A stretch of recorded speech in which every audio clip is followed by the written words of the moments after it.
Mukunda jewellery మొట్టమొదటి factory outlet హనుమకొండలోనే అతిపెద్ద jewellery mart December 14న గొప్ప ప్రారంభం. నమస్తే అమ్మా. నమస్తే తల్లి. అమ్మ, ధనుర్మాసం వచ్చేసింది. మరి ప్రాముఖ్యం గురించి, విశిష్టత గురించి, ఈ ధనుర్మాసంలో మనం హెల్త్ పరంగా, ఆధ్యాత్మికంగా ఎలా యూటిలైజ్ చేసుకోవాలి ఈ మాసం అంతా ఒకసారి తెలుసుకుందాం. ధనుర్మాసం అంటే సూర్యుడు ధనుస్సు రాశిలో ఉండేటటువంటి కాలం అమ్మ. మనం అనుకునేటటువంటి చైత్రం నుంచి పాల్గొనం దాకా ఉండే మాసాల్లో ధనుర్మాసం లేదు. లేదు కదా. చైత్రం, వైశాఖం, జ్యేష్టం, ఆషాఢం, శ్రావణం, భాద్రపదం లేదు. చెప్పేసండి, అది ఎక్కడుంది అసలు? అవును కదమ్మా. ఈ ధనుర్మాసం ఏమిటి? ఇది సూర్యుడిని అనుసరించి వచ్చేటటువంటిది. సూర్యుడు ఏ రాశిలో ప్రవేశిస్తే ఆ రాశికి సంబంధించినటువంటి మాసంగా చెప్పుకుంటూ ఉంటారు. మీరు ఇప్పుడు ఇంగ్లీష్ పత్రికలు గనక చూసినట్టయితే మన తేదీల ప్రకారం రాశి ఫలితాలు చూస్తూ ఉంటారు కదా. అవునమ్మా. మరి ఆ తేదీల ప్రకారం చూస్తే దేని ప్రకారం అంటే ఇవే. అంటే డిసెంబర్ 14 కానీ 15 కానీ అప్పుడప్పుడు 15 సాయంత్రం 16 కానీ సూర్యుడు ధనుసు రాశిలో ప్రవేశించటం అన్నది జరుగుతుంది. సంక్రమణం అంటాం దాన్ని. అప్పటి నుంచి మొదలుపెట్టి మళ్ళీ మకర రాశిలో ప్రవేశించేదాకా ఉండే 30 రోజుల్ని ధనుర్మాసంగా చెప్తాం. ఈ ధనుర్మాసం మనం తెలుగు వాళ్ళం పూర్తిగా చాంద్రమానాన్ని అనుసరిస్తాం. ఏ సంక్రాంతి లేకపోయినట్టయితే దక్షిణాయన పుణ్యకాలం, విషువులు ఇలాంటి సందర్భంలో మాత్రమే సౌరమానం పాటిస్తాం. మిగిలిందంతా చాంద్రమానం. కానీ ఈ సౌరమానం కూడా కాకుండా సూర్య సంబంధంగా ఈ రాశిని పట్టి చేసుకునేటటువంటి వాళ్ళు తమిళనాడులో ఉన్నారు.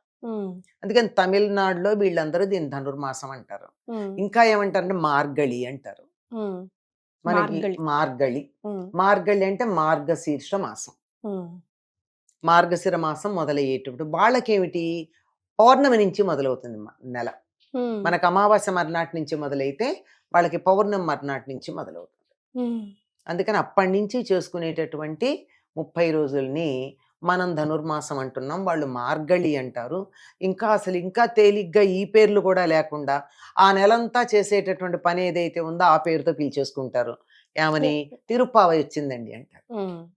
అంటే ఆ నెలంతా తిరుప్పావై అనుసంధానం చేసుకుంటారు వాళ్ళు. మనం పారాయణ అంటాం, వాళ్ళు అనుసంధానం అంటారు. తిరుప్పావై అనుసంధానం చేసుకుంటూ ఆ నెలంతా గడుపుతారనమాట. ఈ ధనుర్మాసానికి చాలా ప్రాధాన్యం ఉంటుంది తమిళులకి.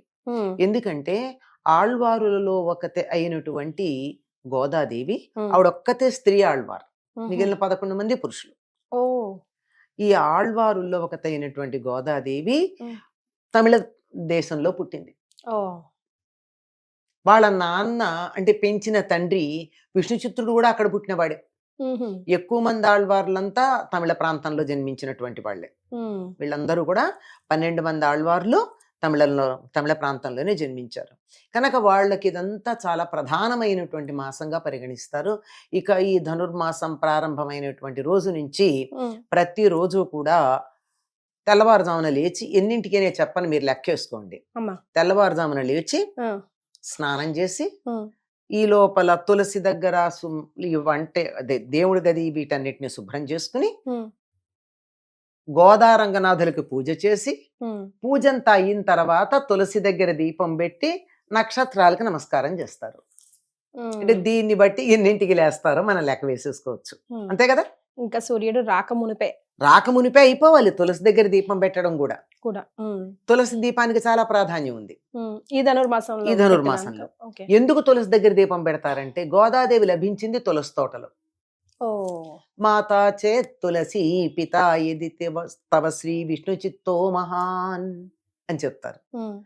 మాతా తులసి, గోదాదేవికి తల్లిని తులసిగా చెప్తారు. మరి అట్లాంటప్పుడు అమ్మాయికి పూజ చేసిన తర్వాత వాళ్ళ అమ్మ దగ్గర దీపం పెట్టడం అన్నది బాగుంటుంది కదా. ఎందుకు ముందు కార్తీక మాసం అంతా కూడా మనం తులసి దగ్గర దీపం పెడతాం. అయ్యాక మార్గశిర మాసం వచ్చిన దగ్గర నుంచి తులసి దగ్గర ఇంట్లో పూజ చేసుకున్నాక దీపం పెట్టడం జరుగుతుంది. ఇదంతా ఎప్పుడు చేస్తారు? సూర్యోదయానికి ముందు గనక తెల్లవారుజామున 3-3:30కి లేవాలి. 3:30 అంటే బ్రాహ్మీ ముహూర్తంలో. అప్పటికి ఎందుకని అంటే ఊరికే పూజ చేసుకోవడం ఏముందమ్మా, రాత్రి అన్ని ఏర్పాట్లు చేసుకుంటే చటక్కున వంటగదిను తులసి దగ్గర శుభ్రం చేసుకుని స్నానం చేసి దీపారాధన చేసుకుంటే సరిపోతుంది. పొరపాటు మళ్ళీ చెప్తా. ఉం. ఏముంది, నిద్ర లేవంగానే అన్ని సిద్ధంగా పెట్టుకుని లేవంగానే తులసి దగ్గరను పూజ గది ఉం. శుభ్రం చేసుకుని ఉం. వంట గది కూడా శుభ్రం చేసుకుని ఉం. ఎంతసేపు ఈ పనంతా 10 నిమిషాలు అవుతుంది, పూజ చేసుకుంటాను కాదు. మా. ఇందులో ఉన్న విశేషం ఏమిటంటే ఉం. అప్పటికప్పుడు పూలు కోసి తెచ్చి పూజ చెయ్యాలి. ఓ. సాధారణంగా అప్పటికి విచ్చుకోవు మనకి. ఉం. సరే ఏవో ఇచ్చిన వరకు తెచ్చుకుంటాం. ఉం. దానికన్నా ప్రధానం బాలభోగంగా ఏదైనా ఒకటి వండి నివేదన చెయ్యాలి. ఓ. మరి వండి నివేదన చేయాలంటే సమయం పడుతుంది కదా. ఎస్. పండు నైవేద్యం పెట్టమంటే తీసుకొచ్చి పెట్టేస్తాను చటుక్కున, మరే. కానీ వండి చేయాలంటే కష్టం కదా. ఎస్. అందుకని 3:30 ప్రాంతాల లేవాల్సింది. సూర్యోదయానికి ముందంతా అయిపోవాలి మా పని అంతా, ఉం. పూజ కూడా అయిపోవాలి. ఉం. అయ్యాక ఎక్కువగా ఒక్కొక్క పద్ధతిలో వాళ్ళు నివేదనలు చేస్తారు. ఉహుం. మొదటి 15 రోజులు అనుకుంటాను పాలు పెరుగు లేకుండా కట్టె పొంగల్ లాంటి వాటితో నైవేద్యం పెడతారు. ఓ. ఆ తర్వాత ఇలా ఏదో ఒకటి అన్నంతో చేసినటువంటి ప్రసాదం నివేదన చేసి ఉం. అప్పటికెందుకంటే బాలకృష్ణుడు విల్లిపుత్తూరులో ఉన్నటువంటి వాడు వటపత్రశాయి అయినటువంటి బాలకృష్ణుడు. ఉం. అందుకని బాలకృష్ణుడికి నేను మధ్యాహ్నం 12ంటికి నైవేద్యం పెడతానంటే ఆకలేదు చంటాడికి. మరే. అందుకని మునపటే. పెట్టేయాలి, ఉం. బాలభోగం పెట్టేసేయాలి. ఉం. అందులో ఇప్పటికీ కూడా మీరు గమనించినట్టయితే ఉం. ధనుర్మాసం అనగానే ఏ దేవాలయానికి వెళ్ళినా కాస్త ప్రసాదం పెట్టేస్తూ ఉంటారు. పులిహార, దద్దోజనం, పరవాన్నం, ఉం. కట్టె పొంగలి, ఉం. చక్కెర పొంగలి, అన్ని అన్నంతో చేసేది, అన్నంతో వరితో చేసే- చేసేవి. ఉం. ఇలాంటి పదార్థాలే తప్పనిసరిగా నైవేద్యం పెడతారు. ఉం. అంతేగాని ఏదో శనగలు అలాంటివి పెట్టరు. మరే. ఇలా అన్నంతో వండినవే పెడతారు. ఇది పద్ధతి. ఇది దేవాలయాల్లోనే కాదు, ఇళ్లల్లో కూడా అందరూ చక్కగా చేసుకుంటారు. ఇందులో చేసేది ఏమిటంటే అమ్మా. గోదాదేవికి రంగనాథుడికి పూజ చేస్తారు. ఉం. ఇద్దరికీ. కళ్యాణం లాగానా అమ్మా? కళ్యాణం ఆఖరణ. ఉం. ముందు చేసేది పూజ. నిత్యం ఈ 4 రోజులు కళ్యాణం చేయరుగా, మరే. ఉం. ఈ 4 రోజులు పూజ చేస్తారు. ఉం. గోదాదేవి కృష్ణుణ్ణి పూజించింది, ఉం. అందుకని ఆ కృష్ణుణ్ణి పూజిస్తాం. ఉం. ఇంకా బాగా పర్టికులర్ గనక ఏంటంటే రంగనాథుడిని చేస్తారు, ఉం. లేదంటే కృష్ణుణ్ణి చేస్తారు. ఉం. గోదాదేవికి అష్టోత్తరం ఉంది. ఓకే. అష్టోత్తరం చదివి గోదాష్టోత్తరం చేసి అమ్మవారికి శ్రీ సూక్త విధానంతో గోదాదేవిని పూజించి ఉహుం. ఆ తర్వాత అందులో భాగంగా కృష్ణుడిని కూడా పూజించి ఇదంతా నైవేద్యం పెట్టి అప్పుడు తులసి దగ్గర దీపం పెడతారు. ఇది నెలంతా చేసిన తర్వాత భోగి నాడు వాళ్ళ కళ్యాణం జరిగిందంటారు. ఉహుం. అంటే మర్నాడు సంక్రాంతి అంటే ముందు. ఆ నెల అయిపోయి మకర సంక్రాంతి అంటే మకర మాసం వచ్చింది, ధనుర్మాసం వెళ్ళిపోయి. ఉం. కానీ ఈ ధనుర్మాసం చివరి రోజున వాళ్ళ కళ్యాణం అయిపోయింది. ఉం. అందుకని భోగి నాడు కళ్యాణం చేస్తారు. ఓకే. ఇదమ్మా ఈ ధనుర్మాసానికి సంబంధించిన విశేషం. అయితే ఇదంతా అటువైపు తమిళనాడులో ఎక్కువ చేసుకుంటారన్నారు కదమ్మా. ఈ ఆ. పద్ధతులన్నీ మాకు తెలియవమ్మా, మా కోసం మేము ఏం చేసుకోవాలి ఈ ధనుర్మాసం అని అడుగుతా. అమ్మ తమిళనాడు అంటే ఇవాళ మనం ఇలా రాష్ట్రాలు ప్రాంతాలు విభజించుకున్నాం, కానీ పూర్వకాలం అంత విభజన ఉండేది కాదమ్మా. ఒక్కొక్కళ్ళు ఒక్కొక్క ప్రాంతంలో భాష అంటే మాట్లాడు. ఇప్పుడు కూడా ఈ అపార్ట్మెంట్ కల్చర్ లో అన్ని కల్చర్స్ కలిసిపోయాయి. కలిసిపోయినాయి. ఒకరిని చూసి అంచేత ఒకరు మనకేమీ చేసుకుంటున్నాం. తేడా లేదు. మన తెలుగు వాళ్ళు కూడా తప్పనిసరిగా కొంత పెద్దవాళ్ళు ఇళ్లలో ధనుర్మాసం పూజ చేస్తారు, ఉం. చేసేవాళ్ళు ఉన్నారు. ఓకే. మేమంతా పూర్తిగా కృష్ణా జిల్లాలో పుట్టి పెరిగినటువంటి వాళ్ళం. ఉం. మా ఇంట్లో మేము కూడా ధనుర్మాసం చేస్తాం. మరి సుమారుగా 55 ఏళ్ల నుంచి చేస్తున్నాను నేను ధనుర్మాసం, ఉం. తెల్లవారుజామునే. ఉం. కానీ ఇదే అప్పుడు పద్ధతి.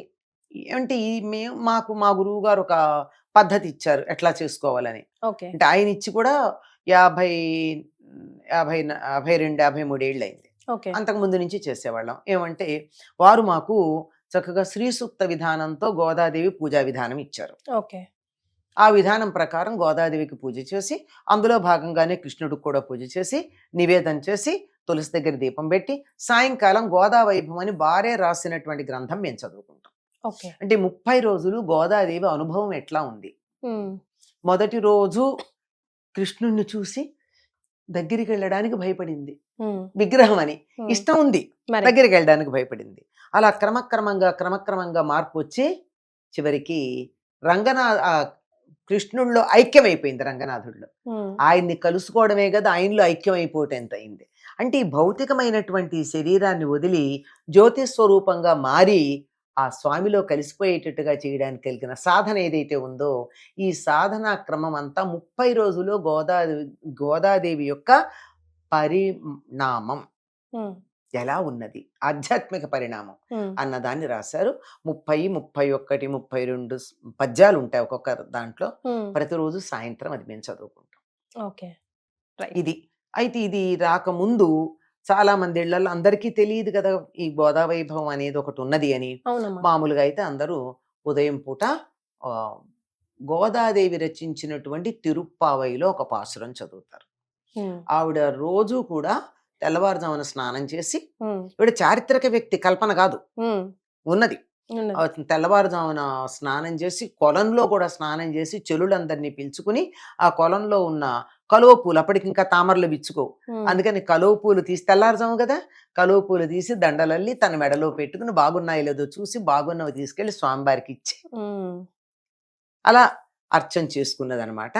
ఆ విధంగా ఆ గోదాదేవి లాగా ఎవరికి వాళ్ళు ఫీల్ అవ్వాలి అయ్యి చేసేటటువంటి పూజా విధానం ఇది. చాలా సంతోషం అమ్మా, ధన్యవాదాలు.